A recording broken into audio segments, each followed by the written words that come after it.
Hello mga buddy, ito yung hindi na naman tinapos na ginagawa ng ating mga kasamahan at lumayas na. Ayan, gagawin natin ngayon yan at may design pa yan. Maghihiwa tayo ng plywood at yung design ay ikakabit yata natin sa baba. Pero mukhang nagkamali na naman tayo ng dinig at mukhang hindi na naman yan. Tatanggalin na naman siguro yan. Ayan, nakat ko na, naputol ko na. Pero hindi naman okay lang naman to kasi puro naman siruho to at ito ay hindi na talaga magagamit. Ayan, kaya ayan, umpisahan ko nang magputol at magsukat para matapos na yung trabaho natin. Ito mga buddy, ididikit lang to.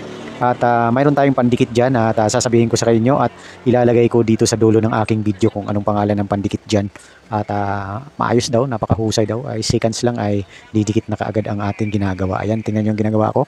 Pinupunasan ko muna kasi masyado nang matagal na talaga nakatambak itong mga materialis na to.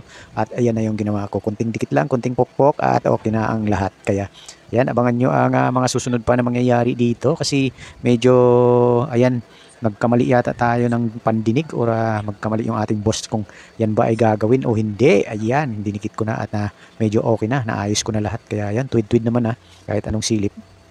At wala nang makakalusot dyan ng mga ipis. Joke lang. Ayan, ayun ang ating ginagawa sa araw na ito at maya-mayang konti ay malalaman nyo na kung anong style na ikakabit dyan. Dahil meron pang ikakabit dyan na plywood at lalagyan yata ng ceramic na design. At doon, sa gitna ng plywood, doon ilalagay yung TV. Hindi pa yung TV na nakalagay dyan at iba pa yan.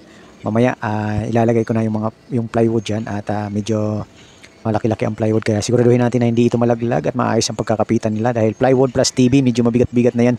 Ayan, hindi yan ang nakalagay dyan ng TV, medyo malaki daw ang ilalagay dyan. Kaya yan, gumawa na ako ng plywood na para doon.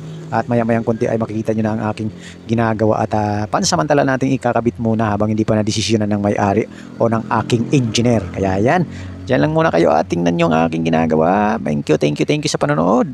Thank you, bye-bye muna.